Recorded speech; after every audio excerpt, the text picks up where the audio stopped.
Hey everyone, it's Mike from DestinyGuitar.com, and today we're going to talk about the C minor chord.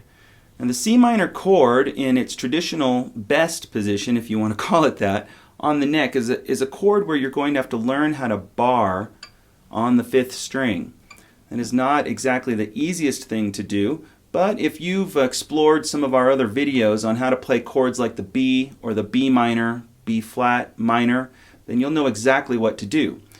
One thing I recommend after checking out this video is going right to our tutorials on bar chords, because that will explain kind of the methodology, maybe the madness behind some of the bar chords and the movable chord shapes.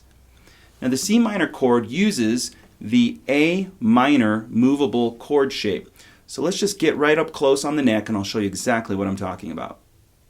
Now the C minor is a 5-string chord, and so you're going to be playing these 5 strings. To voice it, you're going to skip that bottom string. It should be muted by touching it with the tip of your finger so that it doesn't sound when you play the chord. Alright, let's get right into how to fret this thing. I'm going to start in a place you might think is a little unusual, but if you understand movable chord shapes and bar chords, or you've heard about that, then I'm going to teach you something right here off the bat that will help you play any of the minor chords that are rooted on the 5th string. And it's going to be how to play an A minor chord with an alternate fingering. The way we're going to do that is just like this. You might be familiar with the traditional A minor. Sounds like this. What I'd like you to do is to fret this chord by switching around your finger position. Take your 3rd finger and place it on the 2nd fret of the 4th string. Take your 4th finger, your pinky, and place it on the 2nd fret of the 3rd string. And then take your 2nd finger and place it on the 1st fret of the 2nd string. Okay, there we have an A minor chord. And you'll notice if you take your 1st finger and kind of lay it right behind the nut here, that looks very similar to what we're going to be playing up here in order to get a C minor chord. The reason why this is important for you to understand when you're learning these movable chord shapes and this minor position rooted on the 5th string is that what you're doing with your finger here is recreating a nut, if you will, because this note and this note in the A minor chord are formed because the nut pinches off the string right there.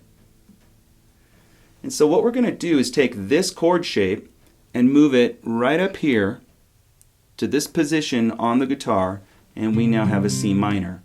So the way this works is you take your 1st finger and fret the 5th string at the 3rd fret. And then you recreate this A minor position up here by placing your 3rd finger on the 4th string at the 5th fret.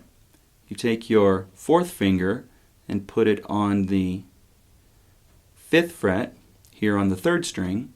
And then you take your 2nd finger and place it on the 4th fret of the 2nd string.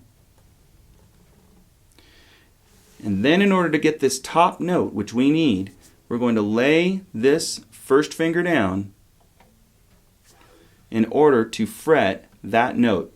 And that fretting occurs with this part of the finger. Depending upon how long your fingers are, you may find that it's just above sort of this inside part of your knuckle, which is where you're going to play it. And your finger really isn't laying across all of the strings. You're not having to fret out these 3 strings right here. But in a way, it's more in an arch, because you want this note and you want this top note, and then these 3 fingers form the rest of those notes.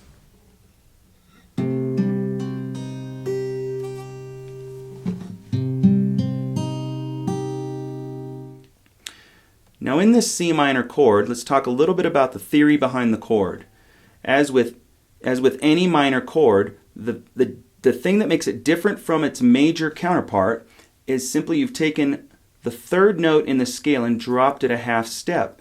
And you'll find that all of the minor chords that you play on the guitar, that their variation typically from their major counterpart is just a half step on the guitar neck. So a C major chord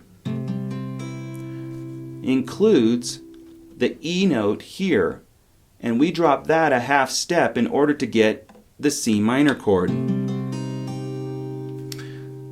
So the minor chord, or the C minor chord, requires only 3 notes, and that is a C, an E flat, and a G. In this chord we are doubling a couple of notes because we're playing 5 strings, so we have 5 notes in our chord here. And so the way that works here in this position on the C minor is we start here and we have our C, and then we have a G, then we have another C. Here's our first doubled note. Here's our E flat, which creates that minor sound. And then right up top here we have a G. Alright, so there it is, the C minor chord, barred on the 5th string.